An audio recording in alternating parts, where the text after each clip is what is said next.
This is Sean Worrell from Nero Di Marte, and you're listening to Agoraphobic News.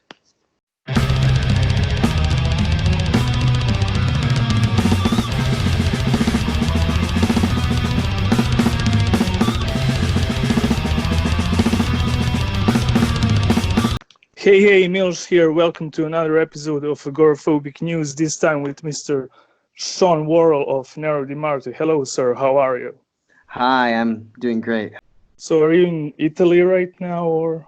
Yes, I'm in my new home in Rome right now. I moved a couple of months ago. I moved in with our new drummer Giulio in his house. Yeah, So awesome. so yeah, I'm two of us are in Bologna and two of us are in Rome right now. Awesome, man. And we did like an interview way back in 2015. I don't know if you remember. Yeah, I remember, of course. A written So, interview, yeah. man, that was like long time ago. It seems like a long time, I know. I Yeah. mean, time fucking flies, man. Yeah, it does. But in the way it seems like not that much time has passed from when we were promoting our second album. But Yeah, but it has, and things have never really stopped inside the band. But yeah, it's 5 years is a long fucking time. and I saw you guys with Gorguts and Psycroptic and Dysrhythmia back in 2016 in Budapest. Oh yeah, cool. I That mean was that was like 10 euros show, which was fucking unbelievable if you have in mind what kind of bands were on the bill. Oh yeah, I mean, I think it was an awesome tour. We were really lucky to be a part of it. And Dysrhythmia too, I mean, Yeah, Dysrhythmia I had never even seen before that tour, and they're one of my favorite bands, so it was amazing. yeah, really. I mean, I remember like these Hungarian people, they were like blown away by Kevin's guitar playing, you know. They Oh yeah. swarmed him after the show, you know, because it's really a jaw-dropping experience to see a band like that live, you know. Yeah, I know. S- so who's like bigger influence on you, Dysrhythmia or Gorguts? Uh, I don't know.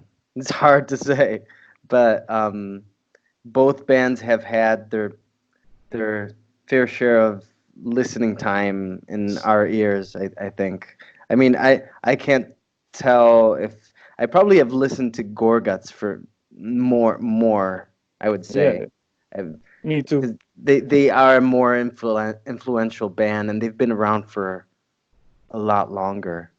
It just seems they've just pervaded uh, my listening habit since I was oh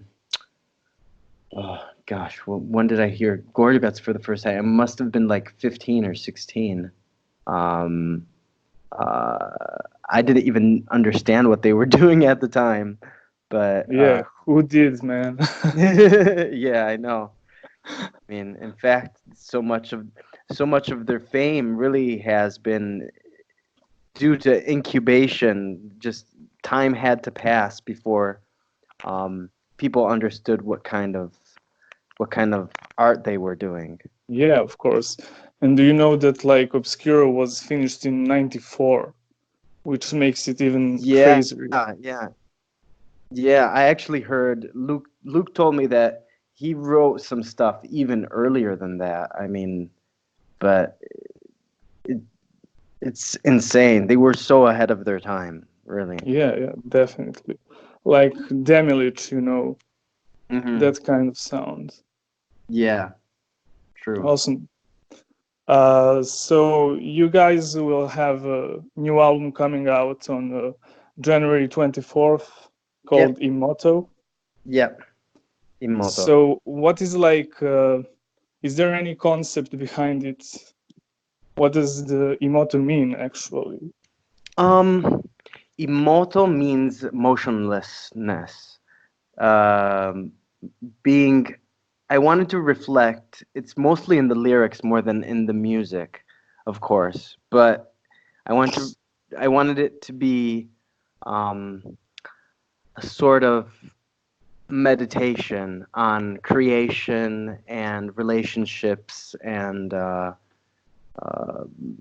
finding your own motionless self from which you can truly create things that are meaningful um, for your life. And that's the main concept behind the title of the album and of the song that's in the album. Um, but it's not a concept album or anything. I mean, the songs are tied through um, maybe atmospheres of the lyrics, suggestions, maybe. They kind of complete one another. But the songs themselves, musically, each song is kind of its own different thing. Yeah. Hopefully it sounds good in the. It all sounds good in the context. To us, it does. But uh, the concept is what kind of binded all of the songs together, um, both in a way musically and lyrically. Yeah, and I noticed like that 5 out of 7 songs were in Italian, I think. Yeah, yeah. So Because I think it's because I wanted to just express something that was very intimate and something I could share emotionally, even with my other bandmates, in a more meaningful way. But it's also because just certain words and certain phrases just sound better in Italian, and I couldn't make them sound as good in English. yeah, But continue, please. well, it's just the I think Italian is just such an expressive language. You can find really subtle meanings and different interpretations, just much more than in English. English is a much more direct language. I Yeah, think Italian is probably more sophisticated, you know, it has because probably because has it more comes from history as Latin. well. Yeah, Yeah, yeah. yeah, because of that. And where are you originally from? Because your name is not Italian. Well, I was born in Italy, but my parents are from the United States. They're from Detroit, Michigan, Yeah, and cool. I've never lived there, but I've gone there many times, and I've always spoken English at home, so that's why I'm bilingual. What is like? What did you try to achieve with the new album? I mean, because the songs are longer, the Hmm. album is like 1 hour long, even more. Yeah. So, what was the deal this time? Um, it's it's actually hard for me to say because when we started out um, writing this music, we didn't really have um, an objective. We wanted to increase the dynamics in our playing. We wanted to we wanted things to flow better, even better, even if the songs were long. Um, but yeah, we just tried to get better at playing with each other. Playing, interacting, each interacting with each other, and trying to make the final songs and music make it sound like the band is very organic. And we wanted to develop new sounds. We wanted to try new things out. There's the I think one of the main inspirations to try new things out is you feel there's a distance between yourself and something, and you want to try to close the gap uh, in that distance, try new things out, and that you've never tried before. That's what it's all I about. mean, yeah, absolutely, because it's not like Derivae Part 2. It's completely, new stuff with some, classic Nero Di Marte influences. Yeah, I think yeah, it's hard for me. I mean, it's hard for me to like put things in perspective still, but someday I'll be able to better. But I think we are this album is less aggressive in certain ways compared to our first two albums. It's more um, open and dreamy and experimental, I guess, or progressive. Yeah, yeah, Maybe progressive definitely. is a better. It's a more progressive record, I would say. If I could say anything, I would say that because all the songs are kind of different from each other, and we tried out a lot of new solutions, both in music, in my singing, and uh, yeah. Yeah, I would definitely say it's like more progressive and experimental, more melancholic kind. You know, Yeah, it is. I mean, It would be even more if you read the lyrics too. yeah, But I understand. It's going to be interesting to see how people react to most of the lyrics being in Italian. I really like the lyrics. I mean, I don't know if how correct the translation can be when you translate them through Google Translate, but Yeah. You know what I it's should do? I should actually I should probably translate all the lyrics and have them available online yeah, somewhere. That's something I should do, even for the past songs. yeah, absolutely, that would be amazing. Okay. So, how much time did you need in order to make a new album? Well, things took a bit longer because we had change in our drummer, and I think also we wrote a lot of music um, that didn't end up on the record. We have I'm thinking we have at least other 2 or 3 hours of material that hasn't really taken shape, but we just decided these are the songs, the kind of atmosphere we wanted to give the record, and so it took time to like chisel out all the bullshit we didn't want, and figure out what kind of aesthetic and overall sound we wanted for the album. I think going on, I absolutely do not want to wait another 4 or 5 or 6 years to do another album. I think we're ready to start writing almost immediately and maybe record something next year too. So uh, I hopefully this is the last time the gap is will be this long. I'm Yeah, but what took you guys so long? I mean, 6 years or something.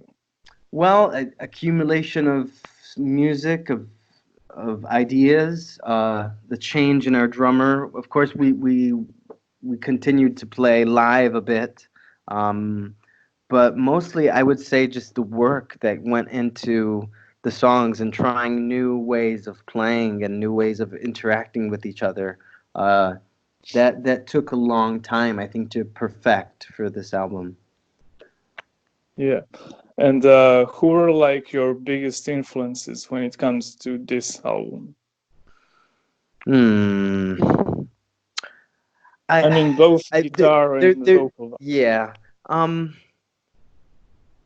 I think, like I was saying before, there's when you try new things out, there's always a sort of distance you want to close the gap of, Yeah. and I think what I wanted, what I heard that was still missing in our music was an even better dynamics in narration. And that's something I found mainly in two of my favorite bands, which have always been an influence, but I think even more so now, which are KO Dot and Sleepy Time Gorilla Museum. I don't know The, what's the second band. the second band is Sleepy Time Gorilla Museum. I don't know who these Uh, guys are, but I they're will check them from out. they're an amazing band. Unfortunately, they broke up a few years ago, but they're an amazing band from California. Uh, Very avant-garde, very progressive, uh, orchestral, even industrial. They build their own instruments, and the singer is probably my favorite singer of all time, Nils Frykdal. That's his name. Cool. I mean, I'm gonna check them out for sure. I think a And lot of people should check out Sleepy Time Gorilla Museum. They're one of the most underrated bands in the universe. is it hard, like, for you to balance between the death metal and progressive audience? Because you have um, like two elements, and I guess some people like it more death metal, so some people like it more like progressive metal or whatever. So is that hard to balance things out? I mean, for us, it's not hard because we don't really think about creating music for an audience that much. We're just doing our own thing. I understand, like at our concerts when we play super like very death metal festivals. I can understand why a lot of people might not like what we do because it's not as brutal as a lot of other bands. Uh, but the interesting thing I think is um, when we play live, the audience is very uh, varied, multifaceted, very different people in the audience. So um, it's always interesting to see like what strikes them about us, even if they are playing, if they like very different. Recording now again, and I Uh, think I answered the question, and it should be in the recording. The yeah. last one. And are you guys going to tour Europe or I don't know, US maybe? We don't have that much confirmed, like confirmed 100%, but this year for sure we're gonna tour Europe. I hope Eastern Europe as well, since we haven't really been over to your side of the globe yet. But we have some things that might be confirmed for June and other things for autumn, like September, October. But I can't really talk about them yet. Yeah, I mean, it would be cool if you can come and play in Serbia because you have a Hmm. following here, believe it or not. Well, that's awesome to hear. Yeah. That's great. And what is like the most fun country to play in? Uh, I don't know. I can't really pick. Each country has its own audience, its own um, pros and cons. I guess. I mean, I I loved playing North America. Canada and the U.S. was awesome. I loved playing in the UK and in Europe. We played in some of the best shows were in Northern Europe actually. Like we played a festival in Denmark in 2016, which was just amazing atmosphere and vibes. Um, yeah, but really, even here in Italy, we love playing here in Italy. Uh, the audience we have a big, the biggest, our biggest audience is probably here in Italy. So I it's mean, nice. it's logical Of basically. course, yeah. It's logical. Yeah. Yeah, and what is like, is Italian metal scene different from, the rest, in your opinion? Is there anything Um, special to it?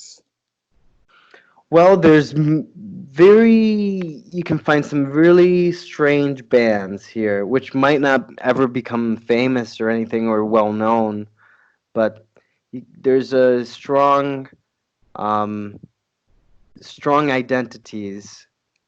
But on the other side, at the same time, I think a lot of metal bands here in Italy just follow trends. Most mainstream trends of Yeah, metal, and they also follow them like years after they happened. So they were kind of always on the late side, you know.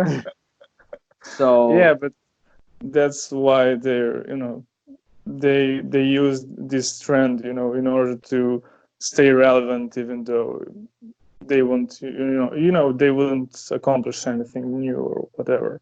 yeah, yeah. But at the same time, you can find very interesting bands. I mean, it's become more rare now, just because there's less bands in general. I think popping up, just because there's hasn't been like a generational regeneration. Like there isn't a new generation of musicians like Yeah, how it that's not. was how it was like 10 or 15 years ago. You would just see more people picking up instruments and going to concerts Yeah, and but nowadays everybody's DJs, so yeah, it pays better. You just have to take a laptop or a USB drive and yeah. And how do you feel about this digitalization of music? I mean, not just, the sales, but the instruments and all of that. well, the instruments don't bother me that much. I mean, you can I mean, you can make music however you want. I mean, it doesn't matter if it's easier, more difficult. Uh, I understand. What I what I don't like about the digitalization of music is just how everything has become so consumeristic. Like all music doesn't has no staying power because there, every how many how many songs are uploaded on YouTube or Spotify or Bandcamp every single day. If I think about it, I'll go crazy. There's so much going on, and there aren't as many filters as they were in the past. Yeah, You know, definitely. it just music doesn't have the same staying power as it used to when you bought a record or you bought a CD, and it stayed with you for weeks and months and years, because you didn't have as many options. Just simple as that. Yeah, but I also think that that's because, heavy metal lost media support. Back in the day, in the 80s and in the 90s, you had MTV, and the Hmm. the media made the music stay relevant.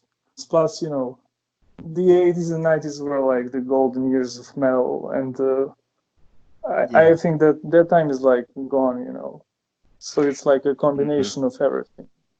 Yeah. Yeah. I feel in the same way. Yeah.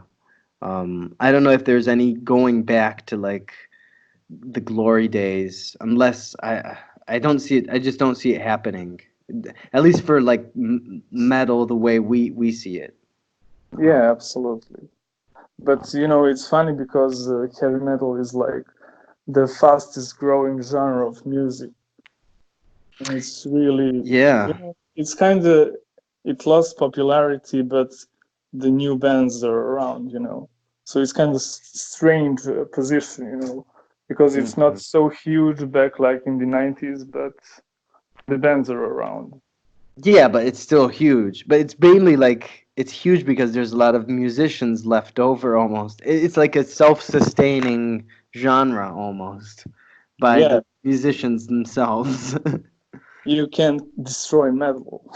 Yeah, because people want to play it in a way. It's a form of expression that I can understand. It's visceral, so you can't really you can't really get rid of it. Yeah, definitely. And how did you start playing guitar? I started playing guitar when I think I was 8 or 9 years old. My parents are musicians. They jazz musicians. My mother plays piano, and my father plays sax, flute, and clarinet. And Yeah, that's awesome. I had taken piano lessons, but then one day at school I saw this guy with a guitar on his back, and I just thought, oh, that's cool. My parents don't do that. I want to pick up the guitar. so That's so I started pretty early, and I was already in elementary school when I was 6 or 7. I was already listening to like I had a classmate who his father was a metalhead, and at 6 or 7 I was already listening to like Judas Priest and Pantera, Metallica, and stuff like that. It was even Cannibal Corpse. I remember I was 8 years old when I heard Cannibal Corpse for the first time. how. I mean, But how did you even, find out about Cannibal Corpse at well, such young age? because my friend's father had a CD, and we saw it, like me and this my friend, we saw it and we just put it on because it had a creepy looking cover, I think. And we were, I remember we were kind of shocked when we heard What it for the album first was time. that? Uh I can't remember. I don't remember. I think it was Gallery of Suicide. Man, that's Or is like that? Oh, I'm not sure though. Maybe that was too what? Let me see what year Gallery of Suicide is. 97. That's 97. So that might be it actually. Yeah. If it's 98, that sounds like the year I listened to it. So it was as soon as it came out. Yeah. I mean, that's like the best Cannibal Corpse album, in my opinion. Yeah. Not that I'm not a, Cannibal Corpse fan, but that album is like top notch. I haven't listened to that album in a long time. I have it. I actually have it in my collection, but I don't even remember that much. I'm not a huge. I've never been a huge um, uh, listener of Cannibal Corpse. I've seen them live and they're awesome, but um, I not mean, my I'm cup not of a tea huge, anymore. yeah, really, because I didn't like them so much because of the gory stuff. I'm just not interested in that kind of death metal. Yeah, yeah, I But there understand. are some killer songs, From Skin to Liquid, I think it's called. The hmm instrumental, it's fucking great, man. Oh, the instrumentals were always awesome. Yeah. Yeah. And what are like the albums that defined your guitar playing? Can you name a few? Um, that's hard. I don't know. Um, I'm gonna be really honest and say like the thing the two initial albums that defined my guitar playing in the beginning, I think, were Painkiller by Judas Priest and uh, and Justice for All from Metallica. I think those and in the very beginning. Going forward, I mean, there's so many records I've listened to. From I think 10 years ago when Everything Is Fire came out. That was a monumental record for for so many reasons. Um, so Ulcerate, of course, they were a huge influence for me. Absolutely. Gorguts, as I was saying, not so much guitar playing, but Sleepy Time and KO Dot um, are big influences. More on composition and exploring the possibilities of things you could do with the band and um, what else? I was huge into progressive metal when I was like 14, 15. Like I used to listen to a lot of like Dream Theater and Pain of Salvation and that type of stuff, which I don't at all anymore. Um, Opeth, uh, yeah. Uh, the list goes on and on. I can't even say if there's so many different things that have influenced me and continue. Now I don't even listen to that much metal anymore. I don't even listen to that much guitar playing anymore. Uh, And what do you listen nowadays? a lot of jazz. I go back to listen to all so many Miles Davis records I've never heard that are so insanely avant-garde. And Pharoah Sanders, the saxophone player who used to play with John Coltrane. He's done a few albums. Uh, kind of they call it spiritual jazz. It's very like um, atmospheric and open and free, but not like free jazz. It's not like cacophonic or anything. Yeah, Uh, I listen to a lot of contemporary classical music. Uh, all the great composers of the 20th century, from Stravinsky to Chelsea to Penderecki to Shostakovich to Schnittke. Um, and I listen. The most rock thing I listen to most of the time is um, like rock in opposition type movements, like Art Bears, Henry Cow, um, that type of stuff. So those are the things that I listen to most of the time now. yeah, cool. And what guitar are you playing now? Right now, I have two electric guitars. I have they're both seven string. My electrics, they're both seven string. One is a Telecaster, but the brand is an Agile, and the other is a PRS seven string, but it's one of the cheap versions.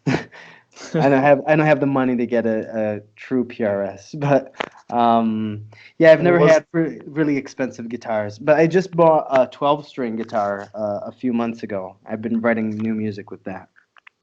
and how important is like to have a pretty expensive and high quality instruments? Does it matter so Uh, much or not? for me, no, not that much. I mean, I chose to never buy really expensive guitars just because uh, I was afraid of carrying them around. Uh, but I invested more in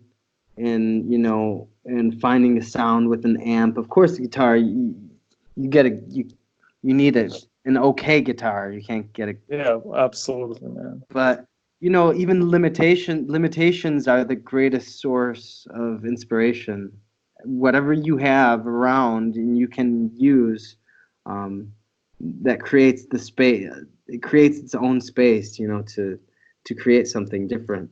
Even if you have a crappy guitar with one string that doesn't work or that's always out of tune, that can be a source of inspiration in a way.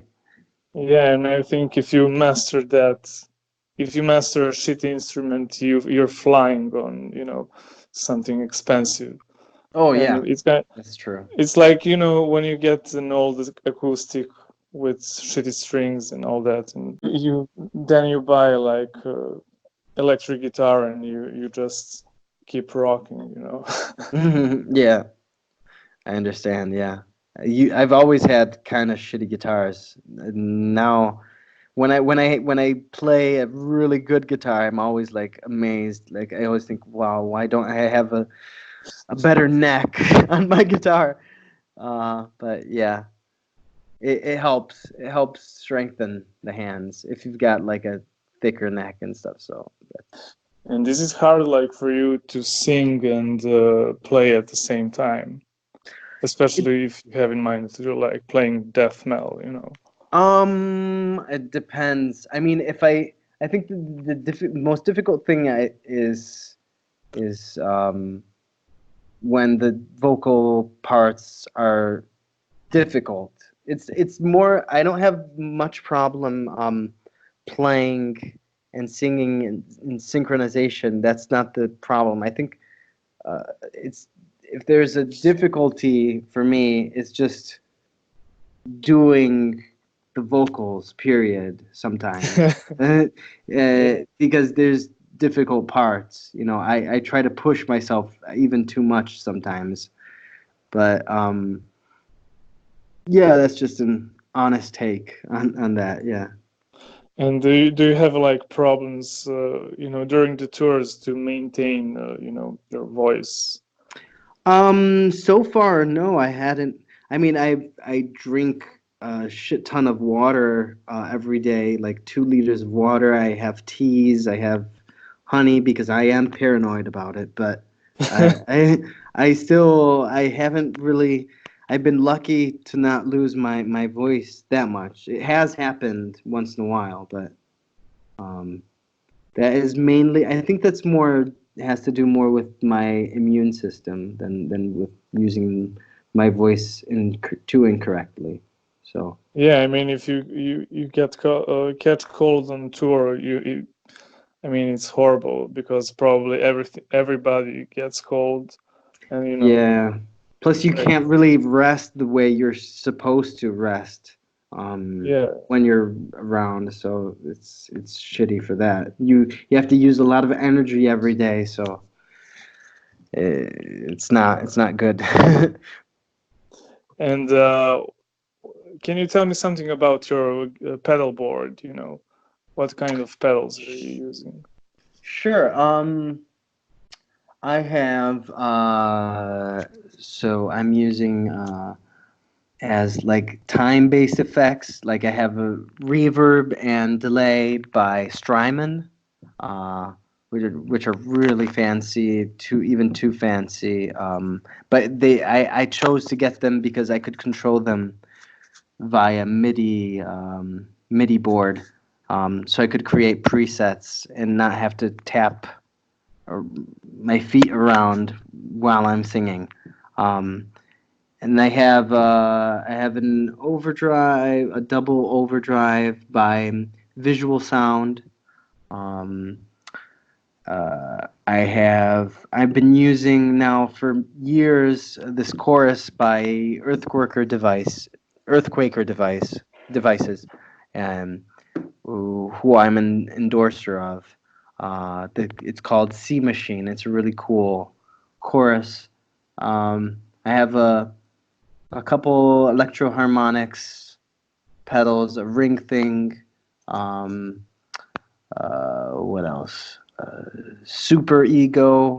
Um, I don't use all of these effects at the same time, but the I use different things. Mainly modulation, like chorus, tremolo. Um, I use octavers, especially for certain parts. We want to go even lower without changing our tuning. We would just use an octaver. Yeah, that's cool, man. Yeah. Easy way out. Yeah, exactly. We don't need extra strings or anything. We can just use you can just use a pedal. It's like a legit cheating. Yeah, exactly. It's absolutely. But And it it's helps, really, I guess. yeah, it helps a lot because it opens up so many different, possibilities. Just even melodically, you can go lower instead of higher to reach certain notes. So it's it just opens up the whole spectrum. Yeah. And I wanted to ask you, are you a fan of Cynic? Because when I was listening to the new album, it kind of reminded me, not so much, but a bit of I've Cynic.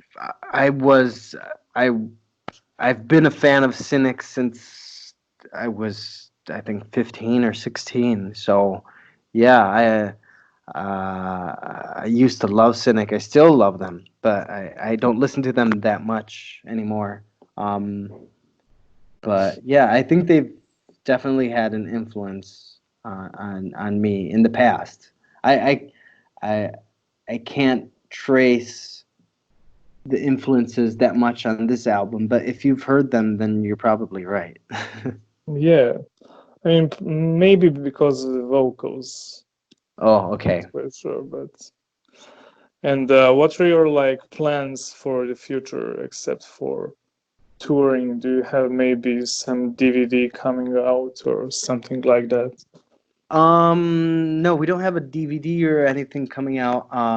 What I would like to do, I'm just talking off the top of my head right now, but we are. I really wanted to write a lot of new music quickly. Finish writing new music quickly, and I would like to record. If we ever do an EP with some weirder songs, I would like to do a few covers, record them, just because I think it would be a really cool thing to do.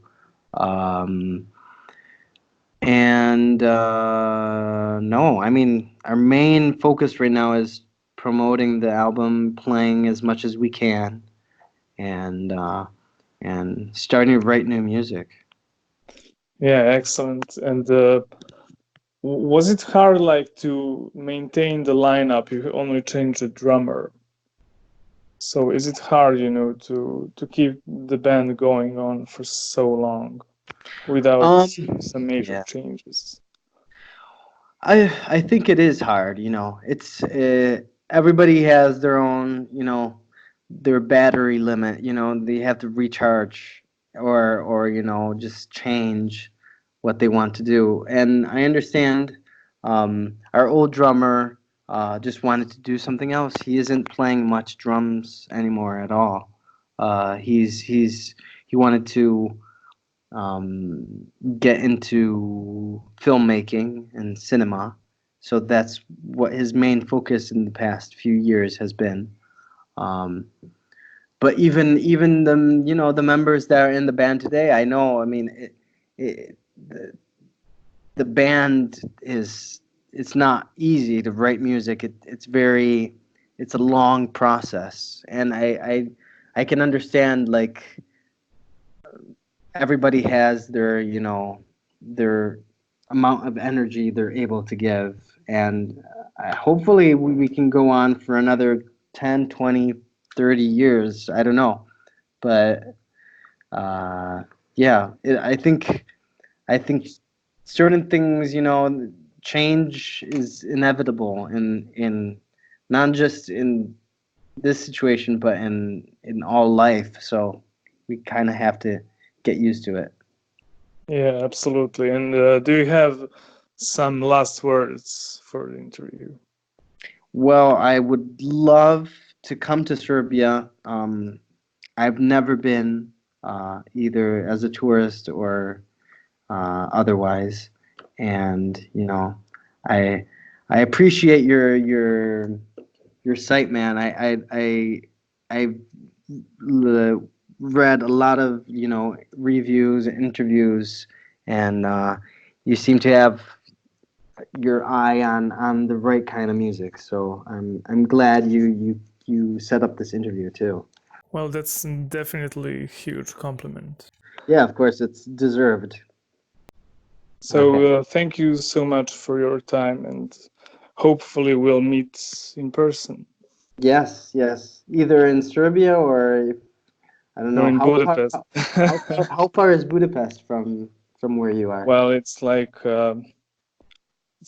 600 kilometers from my hometown, and it's like I think 400 kilometers from Belgrade. Oh, So okay. it's from Belgrade. It's like 6 hours or something like that. Oh, shit. Okay, well, I hope we can make it to Serbia then. So you Yeah, don't I mean have. you can play at Exit Festival because it's huge. It's on a fortress, like 18th century fortress, and the festival lasts for like 20 years and have this explosive stage, which is basically heavy metal and hardcore stage. Okay, yeah, we'll definitely do that. Yeah, Yeah, sure. Maybe it's during the summer, so it might have already yeah, been closed this year, but it's in July. okay, cool. I'll check Yeah. it out. So thank you for your time and have a nice day. Okay, thank you. Talk to you soon. Hey people, I hope you enjoyed this episode of Agoraphobic News. Please like, share and subscribe to our YouTube channel to help us grow.